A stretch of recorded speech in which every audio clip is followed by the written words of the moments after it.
Serais-je envie de vous lécher l'oreille à tous. Merci beaucoup. Un petit peu de Larsen. C'est rare, mais je suis tout seul aujourd'hui, donc je raconterai tout à mon collègue Eric qui n'a pas pu se déplacer. Et François, tu raconteras tout à Omar. Je peux dire la même chose que toi. On a commencé à faire le tour des villes en province pour présenter ce film dont on est très fiers. Et Omar n'a pas pu venir ce soir, donc comme Eric Toledano n'a pas pu venir, donc Olivier et moi, on est là, on est très contents, on leur racontera l'accueil que vous nous avez réservé. Merci pour cet accueil. Merci beaucoup.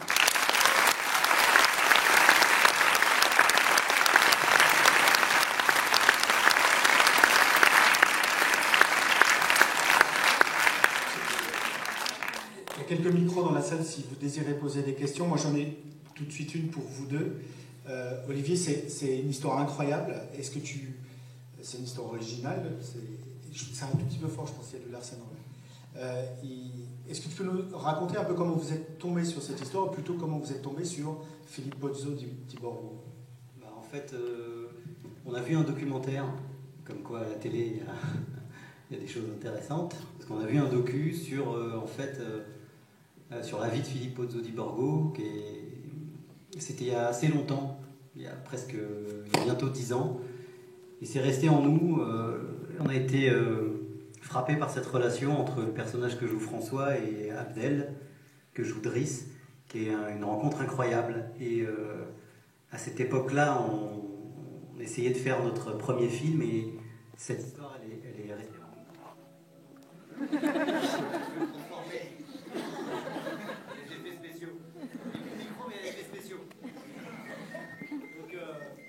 C'est une histoire qui est restée en nous jusqu'à après notre dernier film qui était tellement proche.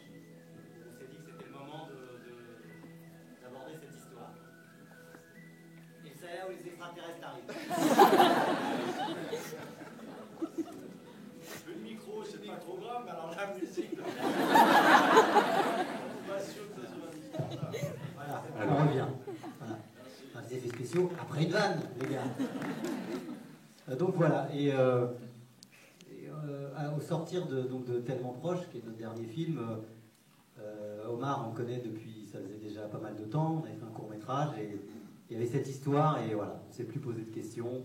Ensuite, il fallait trouver le personnage de Philippe, on ne s'est pas posé non plus 1000 questions, et voilà, le personnage habite, comme vous l'avez lu à la fin, il habite au Maroc. François nous a donné son accord sur le scénario, on est tous partis au Maroc, on l'a rencontré. On a eu cet homme incroyable qui a eu 2 vies, donc une vie avant l'accident et une vie après l'accident. Et il nous a dit, avec vous, je sens qu'on va se marrer, et faites-en une comédie, c'est tout ce que je vous demande. Et voilà.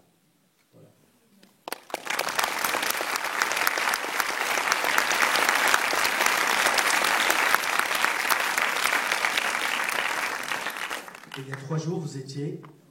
Oui, il y a 3 jours, avec Eric, on est parti lui montrer le film à Essaouira. C'était un grand moment parce qu'évidemment, il n'avait rien vu, et c'était un moment très, très, très intense, très fort, parce qu'il s'est profondément reconnu en tout point dans l'incarnation de François, donc c'était très, très émouvant, très émouvant.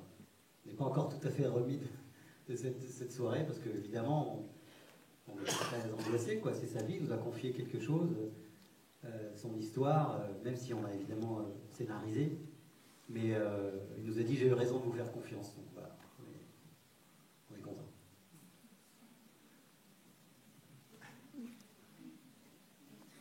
Juste Omar était quelqu'un avec qui vous avez travaillé depuis plusieurs films.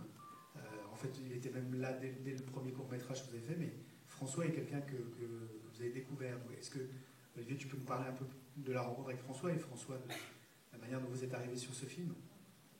Ça a été hyper naturel, parce que François, ça fait toujours un peu Michel Drucker, quoi, dire, il est formidable.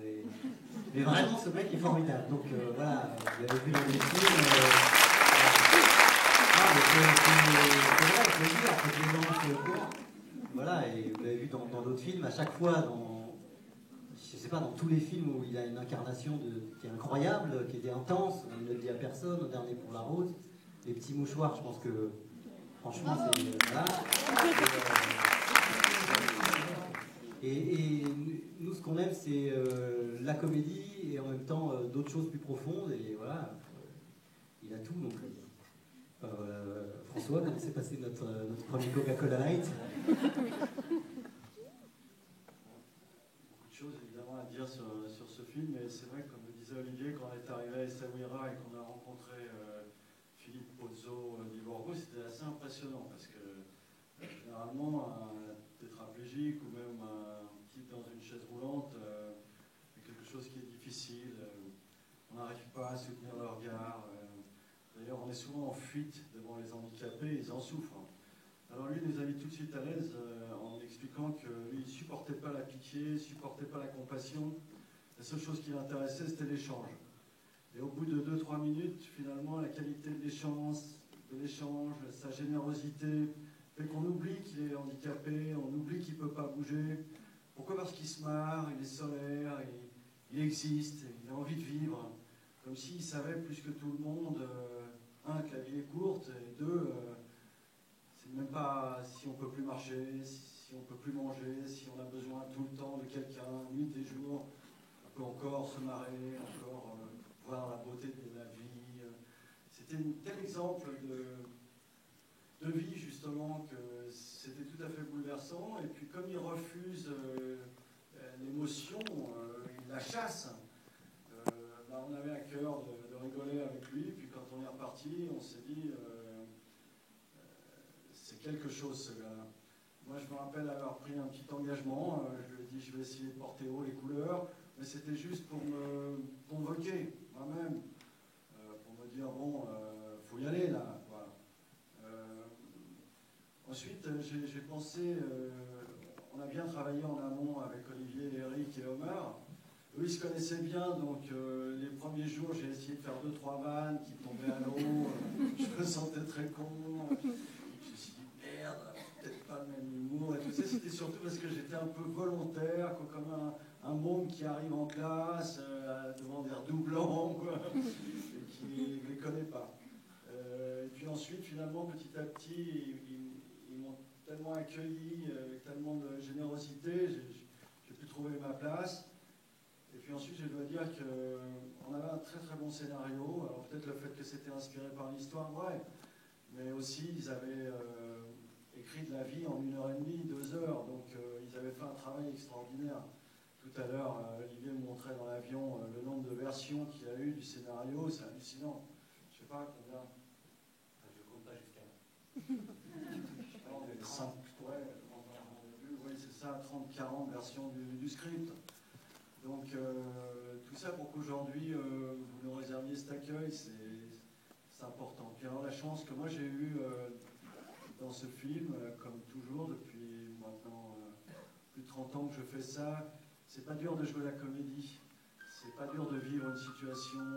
Alors, si on aime ça, ça va tout seul. Mais par contre, vous êtes toujours en face de quelqu'un. Donc vous dépendez de la qualité de votre partenaire. Et je le sais par expérience, j'ai rarement eu un partenaire de cette générosité. Vous le voyez bien dans le film. Omar Sy, c'est quelqu'un vraiment avec un cœur gros, une fantaisie en or. Et surtout, c'est quelqu'un qui aime les gens, profondément. Et ça se ressent. Et donc moi, j'étais spectateur de sa fantaisie, spectateur de sa générosité. Je lui disais souvent, fais pas le con, hein, tu joues pour nous deux, moi je peux rien faire, donc je compte sur toi.